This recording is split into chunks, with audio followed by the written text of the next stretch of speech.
இந்த மிஷின் நல்லா இருக்கா? ம். கவர் போட்டு வைங்கப்பா. என்னம்மா?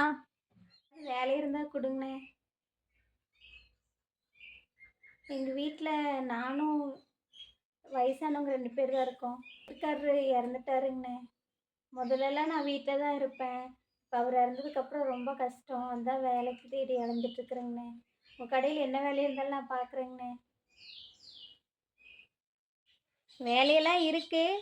ஆனால் நான் சொல்கிறதெல்லாம் கொஞ்சம் கேட்குற மாதிரி இருக்கும். கேட்குறியா? கேட்பியா? எங்கே கூப்பிட்டாலும் வரணும். புரியுதா? புரியுதா?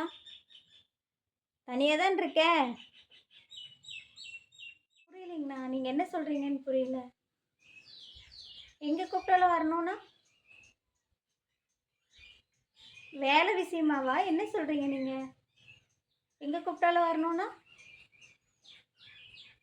அஜி செருப்பு பிஞ்சிரும். அதுக்கு வேற ஆளை பாரு. ஒரு விதவை பெண்ணு வந்து ஒரு வேலை கேட்டால் இந்த மாதிரி தான் நடத்துக்குவீங்களா? சே, இன்று வேலையும் வேண்டாம், ஒன்றும் வேண்டாம்.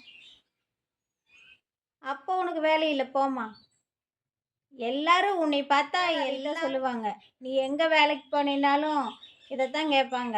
இவ்வளோ ரோசமாக இருந்தால் உனக்கு வேலையே கிடைக்காது, போமா இங்கிருந்து.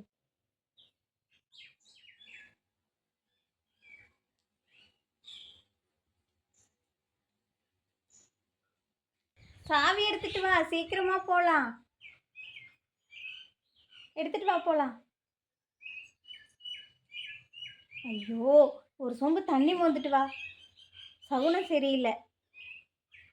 போகிற நேரத்தில் இப்படி அபிஷேகமாக ஆப்போசிட்டில் வருது பாரு. தண்ணி ஒரு சொம்பு கொடுத்துட்டு வா. 10 நிமிஷம் உட்காந்துட்டு போகலாம்.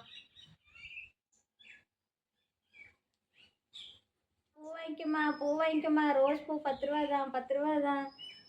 ஒரு ரோஸ் 10 ரூபா தான்ம்மா. வாங்கிக்கம்மா, வாங்கிக்கம்மா, வாங்கிக்கம்மா. இந்தாம்மா பூ வாங்கிக்க. ஸோ நீயே பூவும் போட்டு மிளந்தவளா? நான் உன்னை போய் பூ வாங்கிக்க சொன்னேன். சாரிம்மா.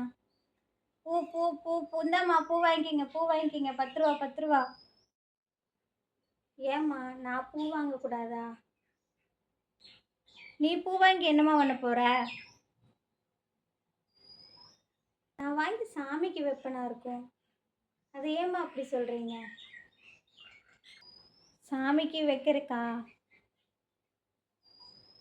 சாரிம்மா, சாரிம்மா. பரவாயில்லம்மா. எதிர்பாராத விதமாக கணவரை இருக்கிறது தப்பா? இல்லை கணவர் இருந்ததுக்கப்புறம் வேலைக்கு போகணுன்னு அந்த பெண்ணு நினைக்கிறது தப்பா? இந்த உலகத்தில் என்ன தப்பு? நான் வாட்டில் நடந்து போகிறேன்.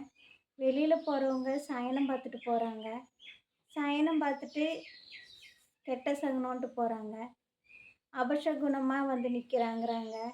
வேலை தேடி போனால் அட்ஜஸ்ட்மெண்ட் பண்ணுங்கிறாங்க. இன்னொரு பக்கம் வேலை தேடி போனால் எல்லாம் தப்பாக பேசுவாங்க, உன்னை வேலைக்கு சேர்த்துட்டாங்கிறாங்க. என் மேலே என்ன தப்பு இருக்குது? ஏன் கணவன் இருந்த பெண்கள் வேலைக்கு போகக்கூடாதா? இல்லை தன்னம்பிக்கையோடு வாழக்கூடாதா? இதெல்லாமே எப்போ மாறும்?